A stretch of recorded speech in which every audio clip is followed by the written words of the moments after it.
इसी दिल्ली में श्रद्धा murder case हुआ। हाँ। और आफ्ताब ने उसके टुकड़े करके अलग और एक प्रिंस यादव ने भी अपनी गर्लफ्रेंड का सर काटकर जिस्म के 4 टुकड़े कर दिए। एक पति और उसके बेटे ने अपने पति का और उसने अपने बाप के जिस्म के 4 टुकड़े कर दिए। हेमंत बिस्वा शर्मा ने इसको पॉलिटिकली गुजरात में उठाया और कहा लव जिहाद की वजह से ये हुआ। लव जिहाद। तब भी आप खूब नहीं तो भी ये मुख्तार अब्बास नकवी, शाहनवाज साहब क्या कर रहे थे? लव कर रहे थे या जिहाद कर रहे थे वो लोग? मुझे समझ में नहीं आती कि हेमंतो को जरा समझना चाहिए, मुख्यमंत्री हो, लव में जिहाद कहां होता है? लव में मोहब्बत ही होती है। ये लव जिहाद ये बिल्कुल ही टोटली कंप्लीटली ऑब्नॉक्शियस है। अरे भाई मोहब्बत में मोहब्बत होती है, ये जिहाद कहां से आ गया प्यारे? बिल्कुल ही गलत है लव जिहाद। अरे भाई कितने लोग, अच्छा आपने कानून क्यों बना रहे हैं फिर?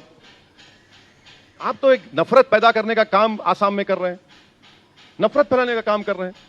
विश्व हिंदू परिषद से लेकर कई ऐसे संगठन हैं जो उत्तर प्रदेश में मांग कर रहे हैं कि आप इसको लव जिहाद को रोकने के लिए कानून बनाइए। अरे वो आरएसएस के लोग शादी नहीं करते, उनको क्या मालूम मोहब्बत क्या होती है, क्या होता है, छोड़ दीजिए ना आप। पर धर्म परिवर्तन के लिए क्या ऑर्गेनाइज तरीके से लव जिहाद हो रहा है देश में? बिल्कुल नहीं, ये वो कह रहे हैं कि देखिए बिल्कुल नहीं हो रहा है। हम बोल रहे हैं डेटा दो, ऑफिशियल डेटा दो। मोदी सरकार पार्लियामेंट में जवाब दिए कि नहीं हो रहा है, अमित शाह की मिनिस्ट्री ने जवाब दिया कि नहीं हो रहा है, आप जाकर पुकारते हैं। अरे भाई लोकसभा में आपने जवाब क्यों दिया फिर झूठा? अच्छा लव जिहाद को डिफाइन करो, वो भी डिफाइन नहीं कर पाएंगे। चलिए हमने पूछा है सवाल में, बताइए डिफाइन लव जिहाद, नहीं मालूम, क्योंकि लोग मोहब्बत करना जानते नहीं है ना। अरे नहीं सर, अरे मैडम जो मोहब्बत करता है ना जिहाद को नहीं लाता उसमें। अब डेफिनेशन सुनिए, ये है डेफिनेशन कि जानबूझकर हिंदू धर्म की लड़कियों के साथ मोहब्बत, जिसके बाद शादी हो, उनको अपनी तरफ लाया जाए, उत्पीड़न किया जाए। पहले देखिए, पहले शुरू हुआ कि मुस्लिम महिला, पहले शुरू हुआ मुस्लिम महिला पीड़ित है, अब इस पे आ गए बाप, इस पे आ गए। इसका डेटा नहीं है, ये झूठ है, ये सिर्फ देश में नफरत फैलाने का काम कर रहे हैं। भाई किसान परेशान है, नौजवान युवा परेशान है, ये मुद्दों पे महंगाई पर परेशान करते, इससे तवज्जो हटाने के लिए अब हमारे हिंदू भाई बहनों को भाई मुसलमान का डर पैदा कर दो।